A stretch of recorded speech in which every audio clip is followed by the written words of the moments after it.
offensive rebounds, and then us, getting offensive rebounds on them, and being able to get as many shots as we can get. How much does the size differential between the two teams play into the rebounding? I mean, you can look at the size differential all you want, but it's really just going to come down to who wants the ball more, and that's kind of always how it rolls. So that's the mindset that they play really hard. We've had times where we've played ridiculously hard, and we're going to need to bring it and win that battle. Over the last 365 days, what have you maybe taken from that loss to Auburn and then applied it to this year to make it one step further? Yeah, I mean, we're technically sitting at the same spot we were last year with, Auburn. But I think that, obviously the loss at Auburn stung last year. We had them, going into, the tail half of the second half. So I think that it's just, staying locked into our scouting report and, just staying true to our keys that we need in order to come out with a dub. Was there a little more motivation to get back here to prove that you can make that next step? No, yeah, of course. I feel like our returning guys, definitely made that known that we have bigger goals, and the other guys coming in. I think that we're ultimately just trying to make it as far as we go and make sure that we max out. Does it resonate that you're 4 wins away from a national championship? No, yeah, I mean obviously that's great, but we're just worried about the Chicago Invitational this weekend. Beating Alabama and then beating whoever may be next. Thank you. Appreciate it. And we have the guards to do so as well. We have the speed and the shooting ability, and I think it's just a game of variability, especially at times like this in March Madness. So I think we have what it takes from the perimeter, and obviously we have what it takes from an inside standpoint as well. Amari, how big is guard rebounding going to be? I know it's something you've talked about a lot. In this game especially, it could be a lot of long rebounds. Exactly. I'm sure the coaches talking about it too. That's something that we prepared for, and not just crashing the glass aggressively under the basket, making sure that we get hits, and we know that Alabama sends everybody to the glass, but understanding that those long rebounds are going to be crucial, and it'll help us get out into transition and play our style of play as well. Has it resonated that you guys are 4 wins away, that close to a national championship? Yeah, we have that vibe to us, that energy, that excitement, that we are right there to the goal, but also keeping in mind one game at a time, one possession at a time, that you'll be there before a blink of an eye. I mean, the start of the season, I feel like we were just playing St. John's yesterday. And so to be here in this moment, I'm super grateful for it, but also I'm just enjoying the moment. What lessons did you take from that Auburn game last year at this exact moment in the tournament that you can use this year to take that next step? Yeah, just not getting too high or too low. I remember times in the game, not saying I was, but us as a team, we were on a run and, up 10, and that can be gone in a blink of an eye. So just staying poised throughout the game, understanding what got us to that point, playing together, defending at a high level, and just executing the game plan. Last one from me. I know you talked about gratitude in Buffalo when we discussed. Have you taken a moment to understand where you guys are at this moment as a team and the opportunity that lies ahead? Most definitely. I mean, I feel like I was talking about gratitude there, and the gratitude up the level. So we understand what it takes. We understand, what's here for us and the goal that we have in mind, and something that we can stamp history forever. And so we're excited to do that. I feel like the moment is, ours to take, and, everyone is bought into doing it. Thanks, Amari. Yeah, I mean, I remember in the summer and in the fall, we just saw the dunks that he would have in transition or even in the half court, and it just was reminiscent of LeBron. And we were like, all right, he wears 23, he dunks like LeBron, he's Dominican. I feel like it was the perfect nickname. It wasn't my idea. I think it was LJ Kaysen. So you ask the originator, he'll have a even better story than I do. Did you overlap with Terrace Reed there? No, I never played with Terrace. I didn't know if you did or not. And you guys also just missed each other here. Yeah. You know him at all? Nah, I don't know him personally, but I've seen him play. He's a really good player, for sure. Does it resonate with you guys that you're 4 wins away from a national championship? Yeah, we talk about it a lot. We approach it as in, like, we have 2 more games to get to the Final Four. So we kind of approach this weekend as a different tournament. And we talk about it a lot, just like 2 more games, and we'll be where we all dreamed of being. So, yeah. What have the returners told you about this team a year ago that suffered that loss, the heartbreaking loss, and then what maybe did they learn from that you guys can use to take a next step? To be honest, we haven't really talked about last year's losses or anything. Last year's team, we kind of just focused on this year. But we talked about our losses and we talked about our loss here in this building, and we definitely learned a lot from it. You're a high-paced guard. Obviously, Alabama likes to get shots up very quickly. Is this a game that excites you matchup-wise? Yeah, definitely. It excites me a lot. A high-scoring game. That's pretty much two offenses that play similar to NBA offenses. Is just very exciting, and it will be a lot of fun. Sorry, what makes Dusty such a great coach? I feel like he's like a player's coach. All the players love him. It's impossible not to like him because he just keeps it real with you. Never lies to you, and even if you you don't like the situation that you're in with him, it's impossible not to like him because he's just such a genuine person. Yeah.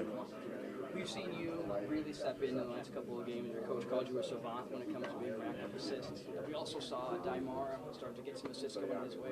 When Kaysen went down, was it a team effect, a team focus to keep facilitating and keep spreading the ball? Yeah, I think the biggest trait of our team this year has been passing. Everybody's very unselfish. Everybody's a good playmaker off the dribble, a good passer. So LJ was a great passer as well. So when he went down, yeah, we kind of knew we had to play make a little bit more because he was one of our best ball handlers. But I think that playmaking has just been we haven't had to talk about it at all because everybody's just so willing to pass the ball. Thanks for your time. All right, Sweet 16. You get to wear the Michigan on your chest. What's that mean, man? It means a lot to be able to be in the Sweet 16 here, but also just be with such a tight-knit group and a group that we built a lot of relationships with and a lot of friendships. So it's definitely more than basketball when we're playing. So I'm just really happy and excited to be able to be on that stage. Is there anything that the returners told you about last year's Sweet 16 trip and maybe some lessons they learned along the way? Not really. I mean, it's a totally different team, and I mean, we're going to approach this game with the mindset to win. So, yeah. It's going to be a high-paced game with Alabama, obviously a guard-heavy team as well. Does that excite you for a matchup that it's going to be a little up and down? Yeah, I mean, definitely. I mean, we definitely want to play as many possessions as we can in the game, and I mean, we want to get up and down just like them. So it'll definitely be a high-paced game. Representing the state of Michigan, close to Michigan, you're going to have a lot of fans here. Are you guys excited for the atmosphere that the United Center will have? Really excited. I mean, we know there's a lot of Michigan fans in Chicago, and we know they're going to show out for us. So this will be a great opportunity to show them what they came for. I guess that's still present with you guys. I understand what that felt like and learn from it. It's something that I think each and every person is taking into this. The Axis.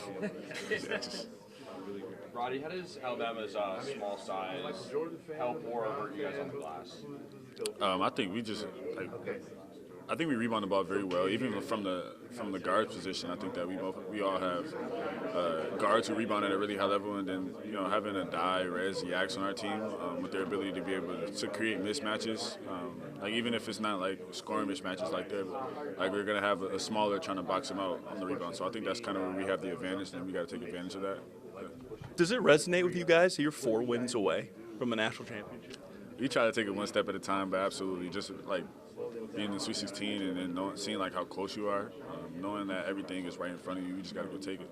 You discussed that urgency a week ago when we were in Buffalo. How much has maybe that been ratcheted up, knowing now you're here in Chicago for the Sweet 16? It's been ramped up tremendously just because we have the ability, we have the talent to really do something special here in Michigan. So to be able to go out there and then leave it all on the court, I think it just means everything to everybody because this is the moment that everybody dreamed of as a child. Alabama, obviously a highly touted offensive team, likes to get out and run. For a guard, are you excited for kind of an up-tempo game like that? Yeah, absolutely. I think that games like this is just free-flowing. It's not much sets being called. It's just basically look at it as open gym. But I think that we got to be able to not to slow the game down tremendously, but being able to play at our pace. They like to get up and down the court, and they're at their best when they're playing like that. So being able to kind of limit, their transition baskets and be able to make them play in half court a little bit. Thanks, Rod. What's it been like to go from high school to now playing here in the Sweet 16 in your home state college? It's been good because you know what I'm saying, you don't really get the opportunity to be able to be in this position. Not too many people can say that they went to Sweet 16 at the University of Michigan. So just being in this locker room, playing for the staff, playing for Coach May, that's just been a dream come true, especially over the past 2 years. Obviously, we've been here at Sweet 16. We came up short last year. So with the ability of redemption, to be able to go farther than we did last year, and then obviously having the ability to make it to the championship game. What's that hunger like, knowing this team made that spot last year, fell short, and they're back at it again after a year? I just think that, especially for the guys that returned from last year's team, felt like we left so much on the court. We were up late in the game. They came back and made a run, but for the most part, like, we can't really. There's no next game for us seniors. So majority of us were seniors last year, so we know that, like, what it takes to get the job done. This game is like going to take everything. Is it weird to come back to UC after being in Boys there just 2 weeks ago? I look at it as more comfortability because, like, we played here, so I feel like we have the advantage, especially our alumni base being mostly like kind of in Chicago. I think it's great. I know that Michigan would come and show out, so it really don't feel like that different for me because obviously we were just here. We were pretty successful, I would say. We played pretty well here, so, and then our alumni base is unreal here. That's my last question here. Is that Auburn had that home court? Has it resonated with you that you're 4 wins away from a national championship? Absolutely, and we talk about it a lot. We're all super excited. This was the main goal when we all got together, and being closer, one step closer, is amazing. We all work for this, and we're going to keep bonding over the fact that we made it this far, and we're going to, keep hoping to keep dominating. Alabama, obviously a high-paced team.